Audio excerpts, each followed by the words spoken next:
thousands of feet below, where this radiant light doesn't reach, is the swordfish superhighway. This pelagic travels the waters of the world, driven by currents and migratory instinct. Two captains, one from South Florida, one from South Africa, attempt to intercept one on its forever journey.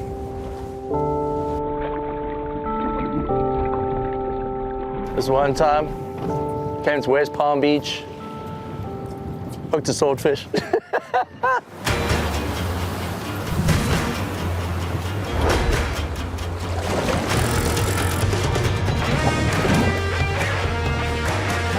freaking awesome, yo! Fighting a swordfish is absolutely nothing like running on the beach. I'll get the pointy end. We are tight. It's coming up. There you go. Oh my God, yes!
Bogdan. I'm currently a charter boat captain in Palm Beach, Florida. I've been at Sailfish Marina for 25 years. Do every type of fishing out here, from inshore to offshore. On this trip, our swordfish sensei aims to get our transplant his first swordfish. My name's Richard White. I'm the fishing director and manager at Tropic Star Lodge. I've been fishing for my entire life. Been chasing black marlin in the Indian and the Pacific Ocean. Haven't done much fishing at all in the Atlantic, and whoa, Palm Beach is pretty freaking incredible. A swordfish for me, it's a fish that I've heard tales of, I've read about them, it's a fish I've always wanted to catch my whole life. The battleground is Palm Beach, the ritzy, glitzy gateway to South Florida. For anglers, it's a diverse fishing ground that provides easy access to the Gulf Stream, making it a crossroads for billfish, including broadbills.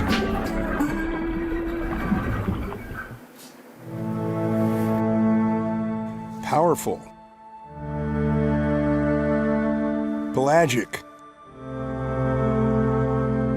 predatory.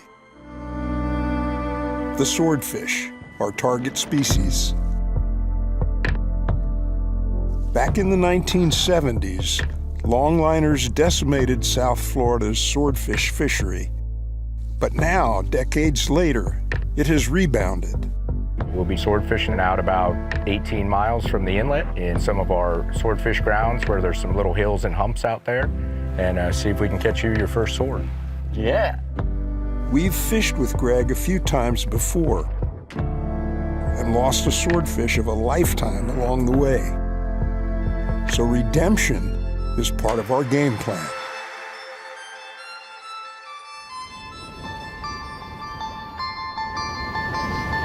The technique of trying to catch one on stand-up during the daytime is kind of unique. You're either fishing a breakaway lead, or what we used was kind of like a downrigger rig where we had the big lead on an electric rod and we were fishing a release clip to the 50. It's kind of technical letting the bait out to get everything laid out where it's not tangled. And then when you get the bite, having the fish pop off so you're just tight to the fish right from the weighted rod. It's off of there and it's just tight to the 50. There's definitely a little better bite on the moon. We like fishing on the full moon. We had a little bit of choppy seas. medium tide. We were able to hold the bottom with our drop lead and then fish the stand-up rod. With swordfish, there's no bent rod drama or 80-pound test line screaming off the reel. Putting a 15-pound weight on and dropping it all the way to the bottom of 1,700 feet deep was something really, really weird for me. And then you have to keep the boats in position all the time, make sure the line's going in the right direction. You got to watch the currents and the wind, make sure everything's okay. And when you get the bite, thank God Greg was on the boat, because every time the wave moved, I thought we had a bite. It's like, yes, no, yes, no, yes, no. After 4 hours, I just kind of shut up. I was like, okay. And so we wait for the slightest bend in the rod tip.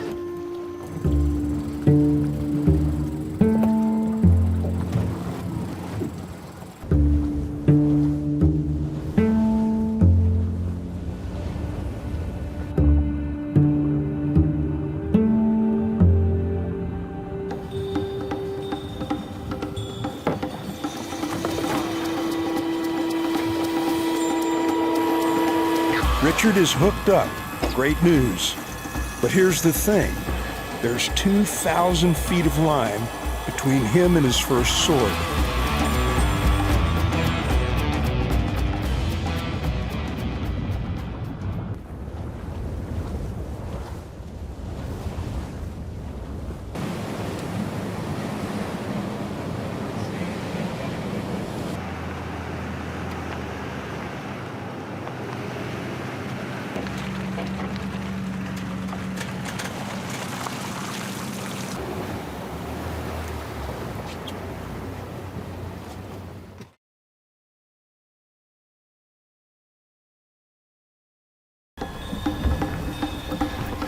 When we got the bites, it was, you know, you bring up a bit of slack line and all of a sudden you can feel the power of that fish. He's angled out a little bit. It's kind of scary and awesome at the same time, because I felt how heavy the fish was, because I could lean back again to put all my weight against it and stand up. And then you look at your spool and there's no line on the spool.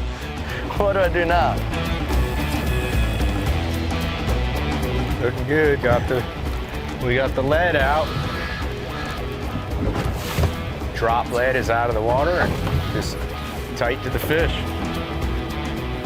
Most of the guys are catching these big swordfish and they're just hitting the button on the electric reel, kind of taking the sport out of it a little bit. You know, there's still some incredible fish, but it's a whole nother ball game when you're fighting one stand-up and you felt the power of that fish.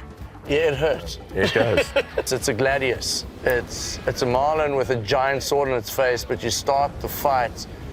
If you're lucky, 1,700 feet away. I wasn't that lucky. It was 2,500 feet. Now that I can feel the fish, I'm happy. Welcome to the Atlantic Ocean. Earlier, I was like, well, this is interesting. With the scope and the current going, really to kind of hold the bottom after it gets out there a little bit. We probably had 2,500 feet of line out. That's what's always kind of scared me about catching swordfish. Typically, I'm a marlin fisherman, so you hook the fish 50 feet from the boat. Yeah. Now we're hooking it 2,500 feet from the boat. Half a mile. And that's when you start the More than fight. half It's a like, mile. wait, what? Wait.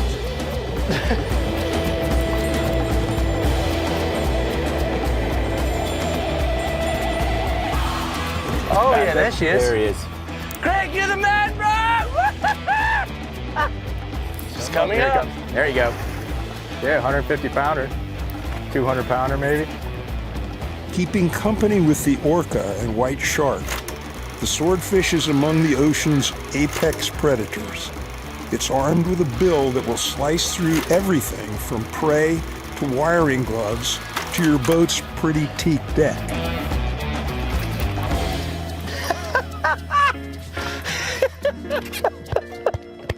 Good job. You don't get a high five for that, Nice buddy. one, buddy. Oh my God, yes! It's just such an awesome fish. They have power, they're agile fish, and they're just beautiful. And so for me, it was really a bucket list fish and something I was really, really excited to do. And so thank you, Greg. It's a chance of a lifetime, and I'm just stoked that we got a pumpkin, baby. So I'll get the pointy end.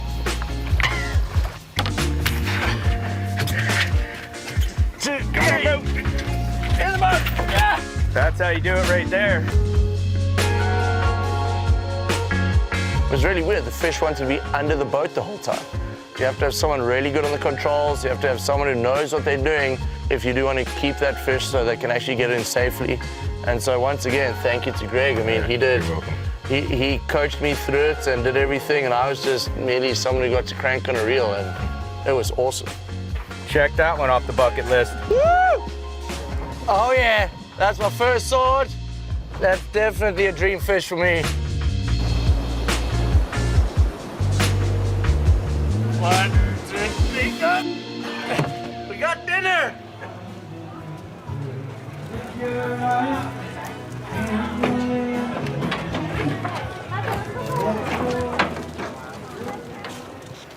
Okay, 1, 2, 3. There we go. Richard's bucket list is now full, but there's no reason to lay off the throttle. More wins and losses to come. Did we pull them off right there?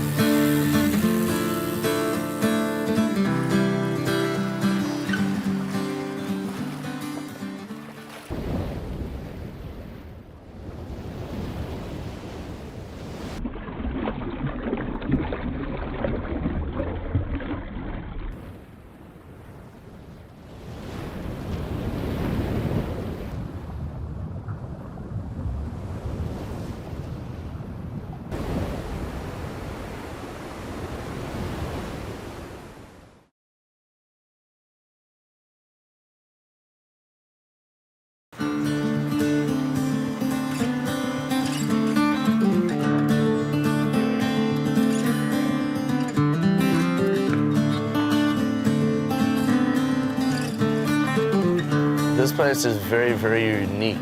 Just for the amounts of people who do enjoy fishing or are professionals in the fishing game, you've got a lot of people with a lot of knowledge in a single area. You just drive down the road, you've got some legendary fishing shops to legendary boats and captains, and it's just one of the meccas of sports fishing.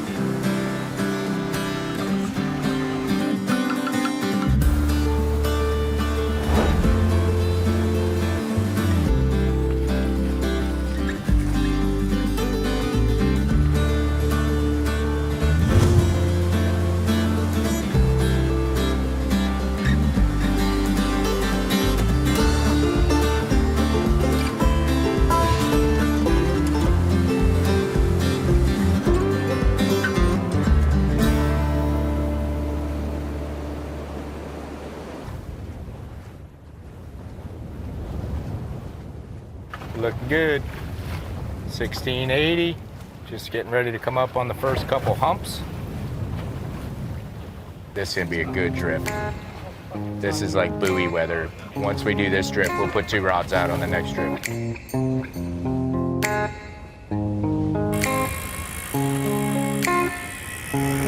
Welcome to Palm Beach swordfish. We are tight.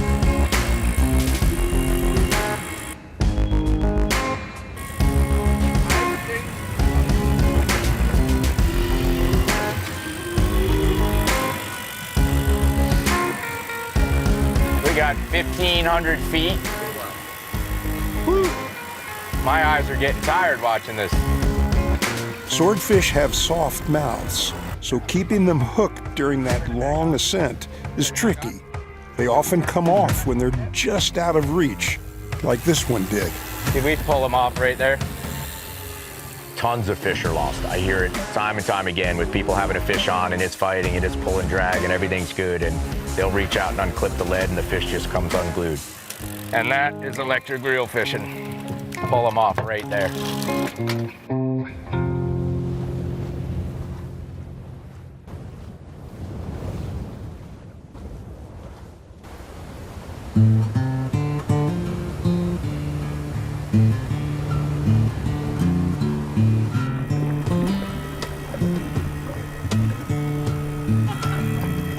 We're looking at the clouds and the moon. I look down here and the spool's not moving. I'm like, hey, fish on, baby! Woo! Look at those clouds up there. We got a swordfish on the line.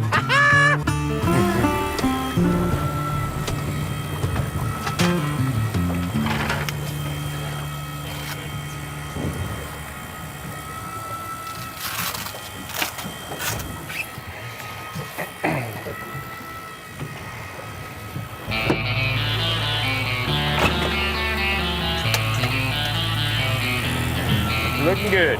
500 feet. See if we can get this lead off and see what we're dealing with.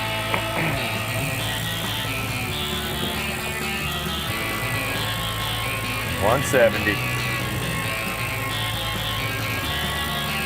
There it comes. Go ahead, start smacking.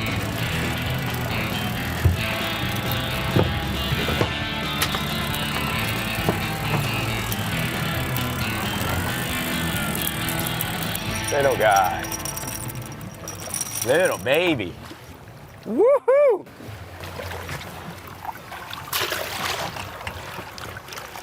Get the hook out of him. There we go. Man, that is cool. I love how big the eye is, man. Just to think about the things they can do. Yeah. You know, swim from 2,000 feet of water to the surface and jump, and then swim right back down to the bottom.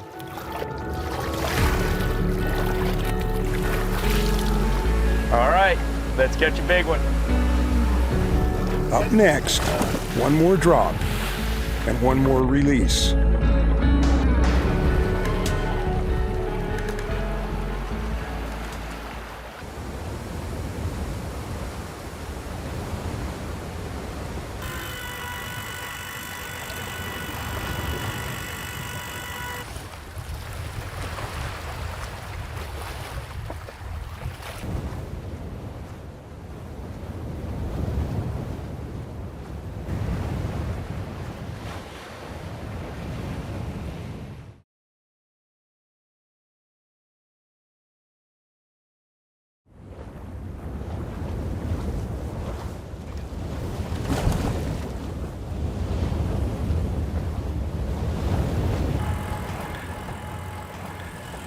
This is how we do it in West Palm.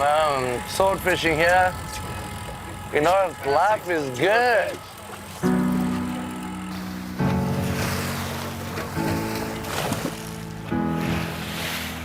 Taking another drop here.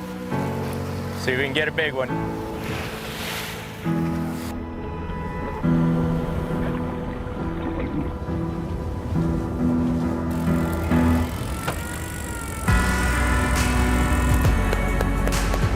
Game time.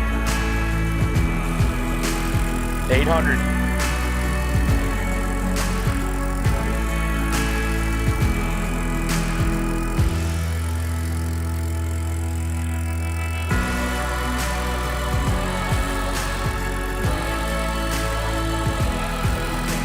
Man, how many feet of line did we have out, Captain? 2,400 feet. These are some badass fish. It's incredible that swordfish can rise from the deep scattering layer, reach the surface, then sound to depths once again. These things can do what our most advanced military weapon, a nuclear submarine, can't even come close to, dealing with the pressures that these fish deal with, from swimming to the bottom in thousands of feet of water and swimming right up to the surface and then right back down to the bottom. Sword fishing requires teamwork. One maneuvers the boat while the other handles the rod. Good captains find that shorthand, even after only a few days together.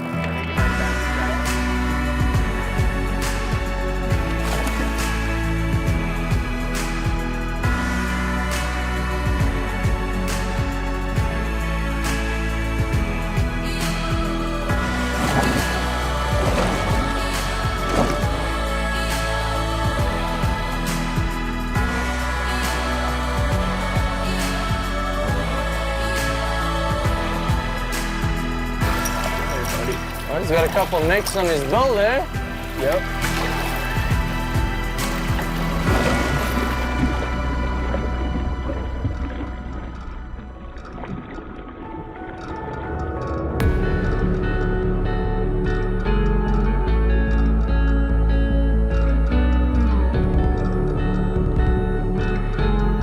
Let the release flags fly on the run home. Set a course for Sailfish Marina, where yachts and sporties fill the slips. For us, the sun sets and the day is done. The deep down in the dark, the battle never ends.